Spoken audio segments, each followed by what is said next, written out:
Do you ever just feel like you are tired of caring? You've given all you have to give, and now it's just irritating. You might have compassion fatigue. Hey, humans.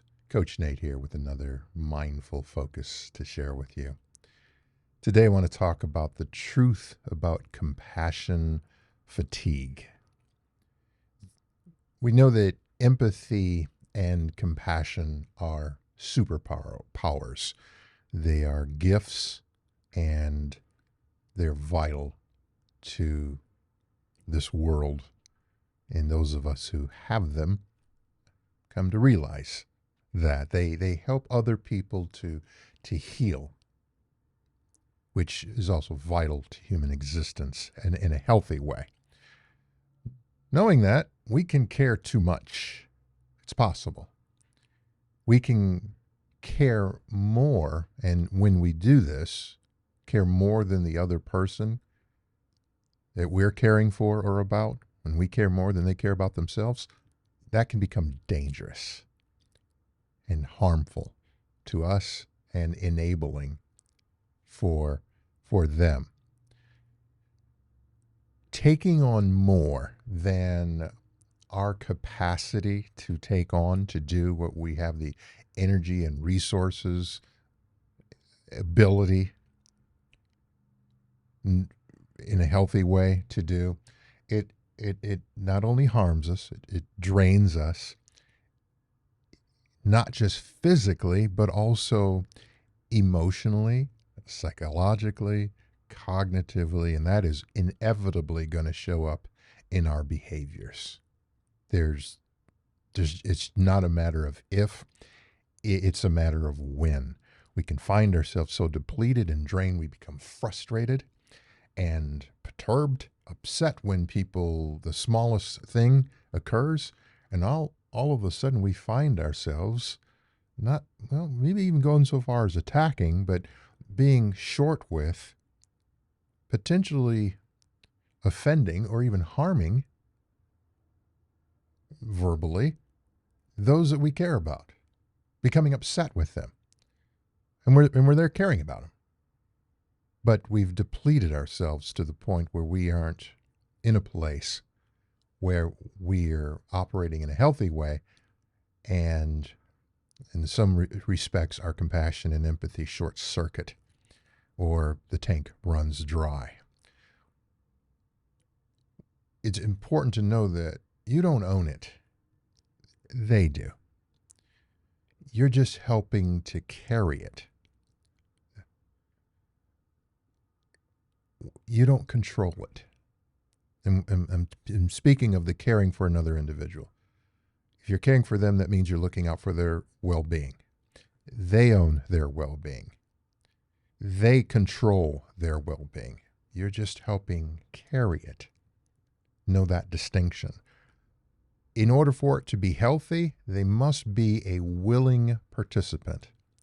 Now, I'm not talking about cases where they are mentally or physically incapacitated. That is in a completely different realm. I'm talking about in the day-to-day life that we go through and what we deal with, and those who have the executive function and the ability, they have the tools to do what they need to do for themselves, and you're helping assist with that process. They must be a willing participant. When we begin to care more for another individual than they care for themselves, bad things can happen. So in terms of the let go, live now, win, how to, as a first and foremost, know your limits.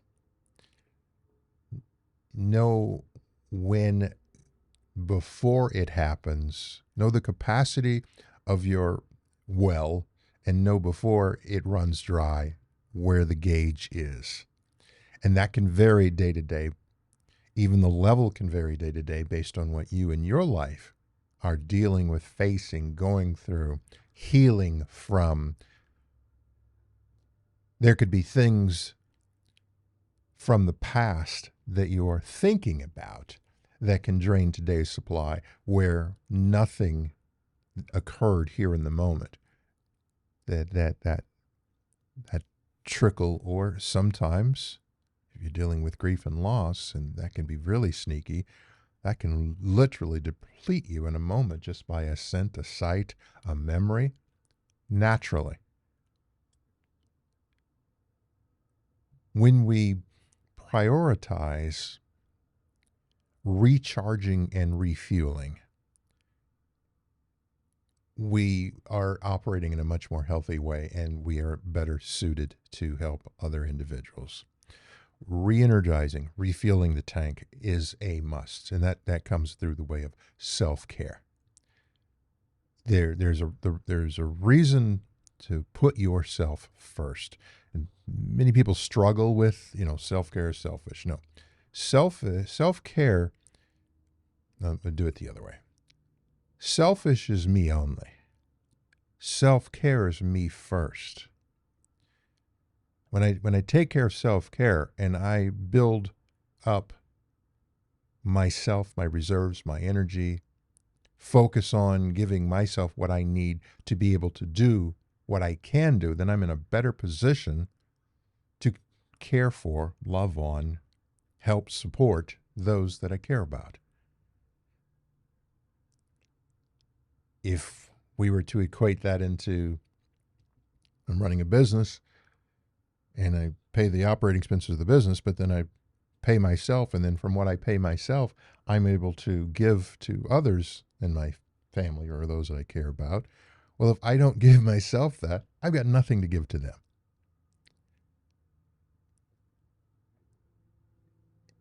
If I'm so worn out and worn down, and I have this pet who loves to go out and for a walk and experience the outdoors or interact, I've got nothing left to give to them. So the bottom line there is you cannot give from an empty cup. Some will call that a cliche. I call that a fact. If you take the cup and if there's nothing in there, there's nothing. We've got to put to refill, and that's what we're doing when we have compassion and empathy.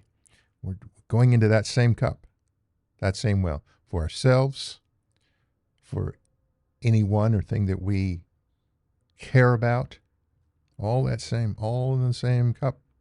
And it's not bottomless. Now, if we're re-energizing, recharging, and filling that cup, and it's just constantly raising up, and then you've got the foam on top, and it's just spilling over, then people are benefiting from the overage, let alone when we decide to go in and pour some out. That's the optimal place to be, because if something were to occur or there was a great effort that was needed, or we find ourselves in a persistent state of being compassionate, being a caregiver, having empathy on a ongoing basis, we're focused on that and the cup is draining, and we can quickly lose sight of it, or something big can occur and all of a sudden it's drained. And now we can get irritable. It can interrupt our sleep, our eating habits, our all of the healthy habits that we developed can go right out the window, because now we're shifting into a survival mode, not from, and that's the odd part. We then shift into survival mode, not from external challenges that are occurring, but because we're caring. In other words, from a good thing. And that's why it's sometimes hard to wrap our head around it, because we're doing something good. So even you can overdo good if you don't have the energy to be able to in this capacity, right? So learning to let go is an important step. Why would we let go? When we find ourselves caring more than the individual, caring more for the individual who doesn't care to that level, or doesn't care about themselves, doesn't care enough to invest in themselves, is futile. That's a behavior, that's a change that only they can implement by their desire. There's no forcing, pushing, Shoving, dragging, it's like chasing the wind. Futile effort. Drains us quickly. Know the quick drains. Apart from the external, the quick output drains are when we care more than the individual cares for themselves. And then, as I mentioned earlier, when you get burned out, that robs not only yourself, which is first priority, but it robs other individuals who you are supposed to be there for, whom you've been given the gifts to help, who you want to support and have compassion and empathy. It robs them of that because you've got nothing left in the tank to give, to share with them. And if you expend everything, either consciously or unconsciously, purposefully or unintentionally, then we miss out on these little, and it's generally the little things, the little opportunities to show kindness and compassion and empathy. All of that starts at home with yourself.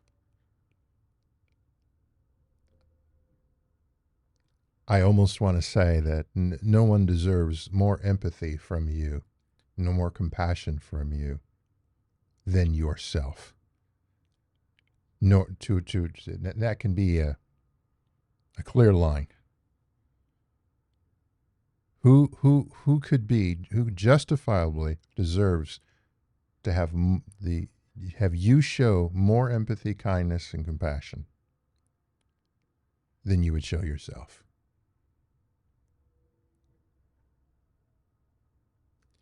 Just sharing some insights with you.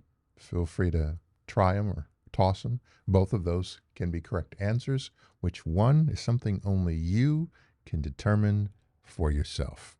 If this content resonates with you, please do give a like, subscribe, hit the notification bell so you are made aware when I post additional content like this. And please share this with someone that will help them in their life's journey. And as always, remember to let go, live now, and win.